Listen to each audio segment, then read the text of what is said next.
الرحمن الرحیم۔ السلام علیکم ورحمۃ اللہ وبرکاتہ۔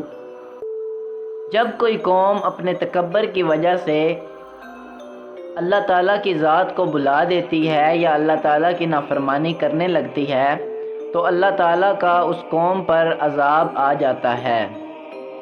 ایسی ہی کچھ کہانی قوم عاد کی آندھی کی ہے۔ یہ قوم ایسی تھی کہ انہوں نے پہاڑ توڑ توڑ کر محل بنا رکھے تھے۔ ان کو اللہ تعالیٰ نے اتنی طاقت دی ہوئی تھی کہ یہ لوہے کو ایسے موڑ لیتے تھے کہ جیسے کوئی عام سی بات ہو یا عام سا کام ہو، اور ان میں اتنا تکبر تھا کہ یہ کسی اپنے نیچے والے طبقے کو دیکھتے تھے تو ان کو اتنا نیچا دکھاتے کہ ہمارے جیسا کوئی ہے نہیں۔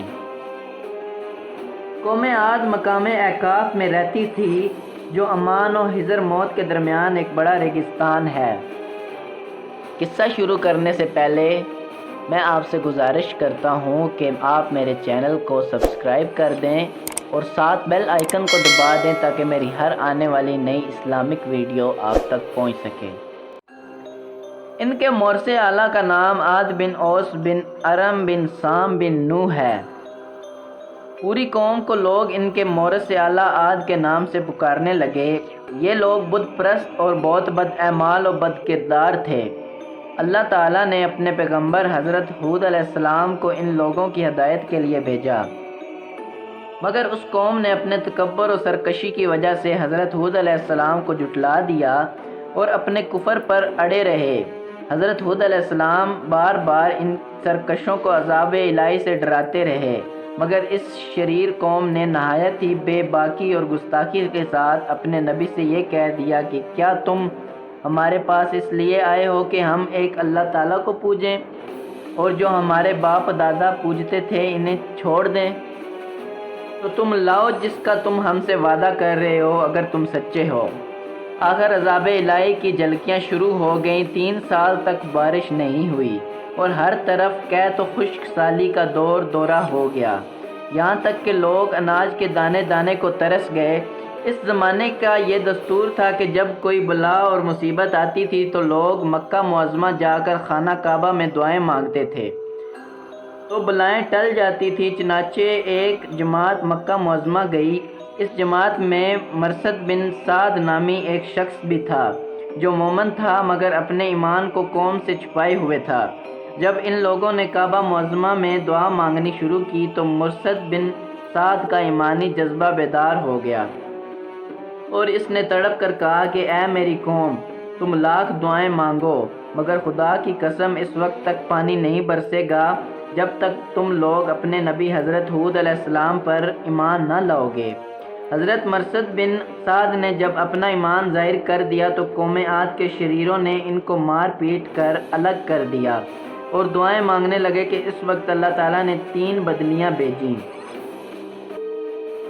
ایک سفید، ایک سرخ، ایک سیاہ، اور آسمان سے ایک آواز آئی کہ اے قوم عاد، تم لوگ اپنے قوم کے لیے 3 بدلیوں میں سے ایک بدلی کو پسند کر لو۔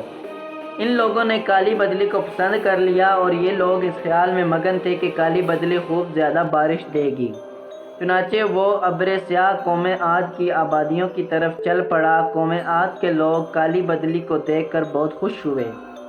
حضرت ہود علیہ السلام نے فرمایا کہ اے میری قوم، دیکھ لو عذاب الہی ابر کی صورت میں تمہاری طرف بڑھ رہا ہے، مگر قوم کے گستاخوں نے اپنے نبی کو جھٹلا دیا اور کہا کہ کہاں کا عذاب اور کیسا عذاب، یہ تو بادل ہے جو ہمیں بارش دینے کے لیے آ رہا ہے۔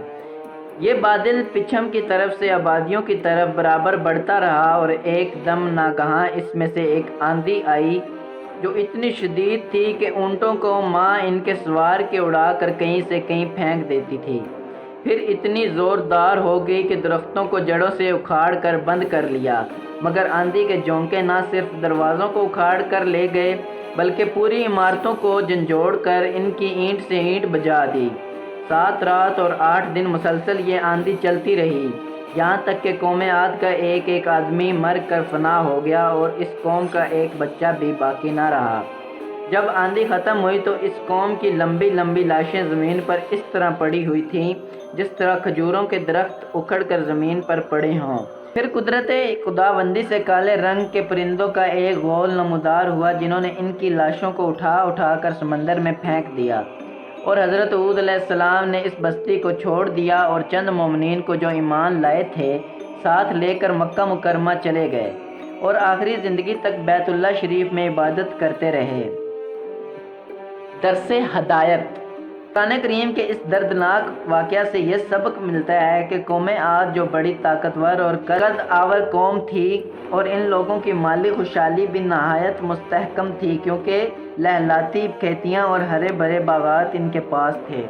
پہاڑوں کو تراش تراش کر ان لوگوں نے گرمیوں اور سردیوں کے لیے الگ الگ محلات تعمیر کیے تھے، اور ان لوگوں کو اپنی کثرت و طاقت پر بڑا اعتماد اور اپنے تمول اور سامان عیش عشرت پر بڑا ناز تھا، مگر کفر اور بدعمالیوں بدکاریوں کی منوسیت نے ان لوگوں کو قہر الہی کے عذاب میں اس طرح گرفتار کر دیا کہ آندھی کے جھونکوں اور جھٹکوں نے ان کی پوری آبادی کو جھنجھوڑ کر چکنا چور کر دیا،